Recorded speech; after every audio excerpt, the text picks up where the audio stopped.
Je suis amoureuse de Madrid. Ah, ça te plaît Madrid? Claudio, Céleste et Milagros se sentent enfin en sécurité dans les rues de Madrid. Tous trois ont fui le Venezuela, mais pour des raisons différentes. Claudio, très impliqué dans l'opposition anti-Maduro, a été passé à tabac par les forces de sécurité en marge d'une manifestation en 2016. J'ai été attaqué, 3 personnes m'ont roué de coups, ils m'ont frappé, jeté à terre et ils m'ont fracturé le visage. Craignant pour sa vie, il a fui en Espagne en décembre 2016, accompagné de sa belle-mère. Face à la pénurie de médicaments, cette dernière ne pouvait plus soigner son hypertension. Leur amie Milagros est arrivée fin juin. Elle ne se sentait plus en sécurité au Venezuela en raison de l'explosion de la délinquance. En 10 ans, elle a perdu ses 2 frères, tous 2 tués par balle lors de règlements de compte. Notre famille a connu des moments très durs.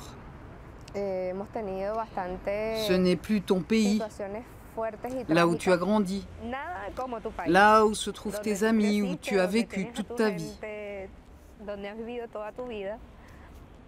Et se retrouver dans l'obligation de quitter son pays parce qu'il n'y a plus rien, c'est difficile.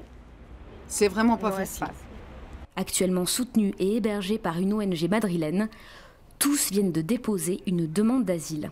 Luis-Édouard Manresa, lui, a quitté le Venezuela en 2011, sous Hugo Chavez, également pour des raisons politiques. Installé depuis à Madrid, il s'inquiète de ce nouvel exode de Vénézuéliens.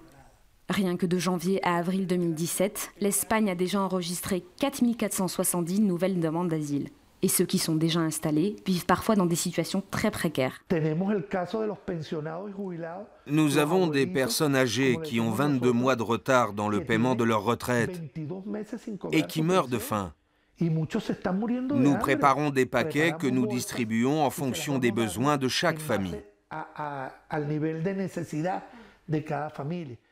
Avocat, Louis-Édouard fait tout ce qu'il peut pour soutenir ses compatriotes. Et il est révolté par le mutisme de la communauté internationale face aux dérives du régime dictatorial de Maduro. Qu'attend la communauté internationale pour agir? Pourquoi n'agit-elle pas? Le monde continue de se laisser acheter une bonne conscience? Ce n'est pas possible. Dimanche, ces exilés vénézuéliens se rassembleront à Madrid pour protester contre l'élection de l'Assemblée constituante que le président Maduro souhaite imposer. Ils espèrent que cela leur permettra d'obtenir un plus grand soutien des autorités espagnoles.